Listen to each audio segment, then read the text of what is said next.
Ngayong araw, pag-uusapan natin ang pelikulang Careful What You Wish For, 2015. Masusubaybayan natin ang kwento ni Doug, isang inosenteng binatang nagbabakasyon sa isang tahimik na bayan sa tabing dagat. Hindi niya inaasahan na maaakit siya sa magandang asawa ng kanilang mayamang kapitbahay na si Lena. Sa likod ng kanilang lihim na relasyon, unti-unting nababalot si Doug sa mapanganib na kasinungalingan. Isang paalala ang pelikulang ito na hindi lahat ng ating mga inaasam ay may magandang kapalit, kaya, ingat sa mga hiling.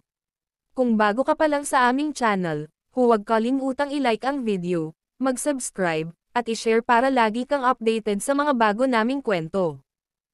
Nagsisimula ang pelikula sa boses ng isang lalaki. Nakikita natin ang mga taong nagkakasayahan sa tabing dagat habang dumarating si Doug sa isang bayan. Nagbabasa siya ng libro, at pagkatapos ay tumingin sa magandang tanawin ng dagat. Pumunta siya sa bayan kasama ang kanyang mga magulang.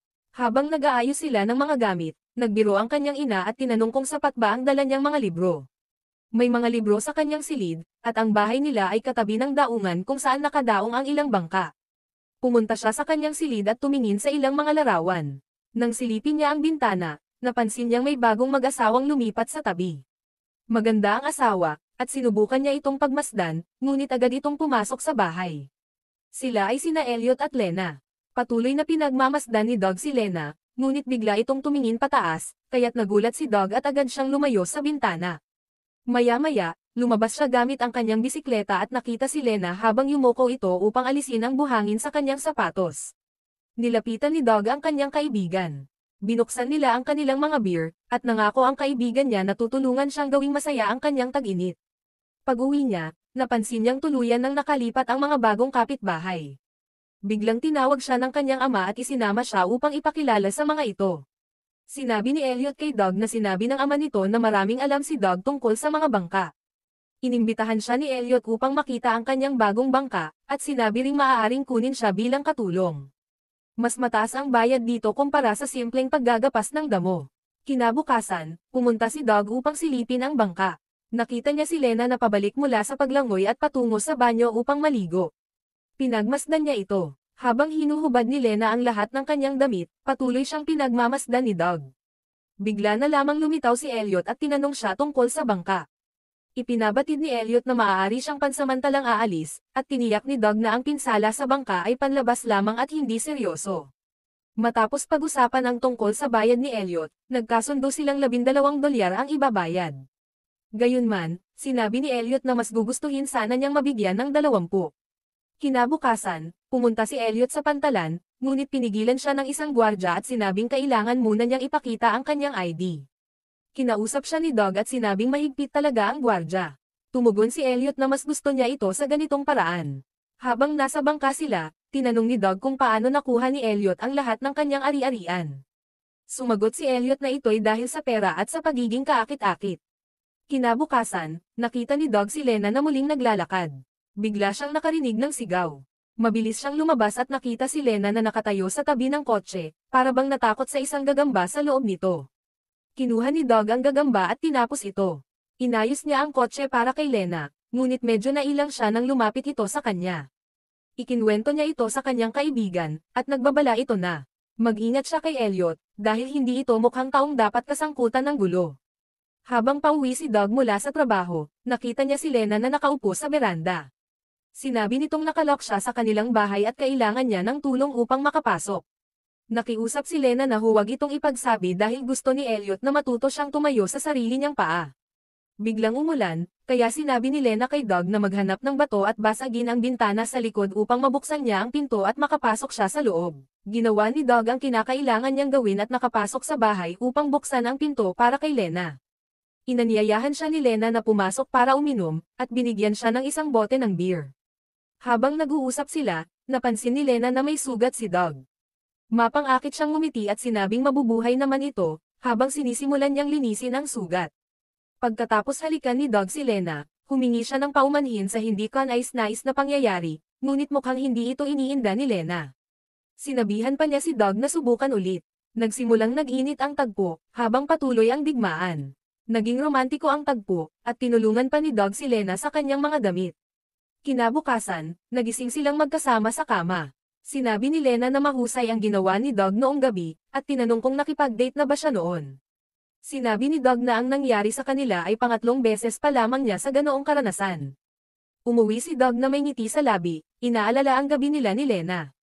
Makalipas ang kaunti, pinuntahan ni Elliot ang bangkang inaayos ni Doug at tinukoy ang isang pagkakamaling nagawa nito. Ipinaliwanag ni Elliot kung bakit siya mahigpit kay Doug, dahil nakikita raw niya ang sarili sa binata, at pinupersage naman nito ang trabaho. Sinabi rin ni Elliot na aalis na siya ng bayan.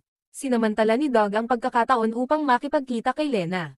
Nagkaroon sila ng picnic sa kama, at habang nag-uusap ng malapit, hinayla siya ni Lena ibinigay ni Lena ang isang cellphone kay Doug. Sinabi niya na napakasuspetsoso ni Elliot at na makakatulong ang teleponong iyon upang makapag-usap sila ng palihim. Mabilis na pumunta si Doug sa kusina, at sinundan siya ni Lena. Ngunit nakita sila ng hardinero. Makalipas ang kaunti, bumalik si Doug sa may tubig at nakita si Elliot sa tabi ng kanyang bangka. Kinabahan siya habang papalapit, at napansin niyang naroon din si Lena kasama nito. Upang matiyak na maayos ang kalagayan ng bangka, inutusan siya ni Elliot na isagwan ito. Halos matamaan si Elliot ng isang poste habang nasa bangka, ngunit nakailag siya. Pagkatapos ng insidente, sinabi ni Elliot na minsan tinanong siya ni Doug kung may nobya na siya, at tila nagbibigay pa ito ng payo tungkol sa mga babae. Meron, sagot ni Doug. Mabilis na lumapit si Elliot upang tingnan ang makina ng bangka, na biglang huminto. Samantala, sinabi ni Lena kay Doug na iniisip na niyang makipaghiwalay kay Elliot. Lumabas si Elliot at sinabing ayusin ni Doug ang bangka. Tinanong si Doug ng kanyang mga kaibigan kung ano na ang pinagkakaabalahan niya. Binanggit pa nila na may narinig silang nakikipag-date na raw siya. Ngunit hindi ito pinansin ni Doug. Pag-uwi niya, nadatnan niyang naroon muli si Lena. Nakita niyang nakatayo si Lena sa bahay nito. Agad siyang tinawag ni Lena at sinabing kailangan niya ito. Mabilis na nagtungo si Doug sa kanilang bahay, at natuklasan niyang sina Elliot at Lena ay nag-away, at sinaktan niya ito sa ulo gamit ang isang matigas na bagay. Nasawi na si Elliot, at humingi ng tulong si Lena kay Doug. Sinabi ni Lena na hindi siya maaaring mapahamak, at tinanong kung ano ang dapat nilang gawin. Sinabi ni Doug na hahanap sila ng solusyon at kailangang kumilos na parang walang nangyari.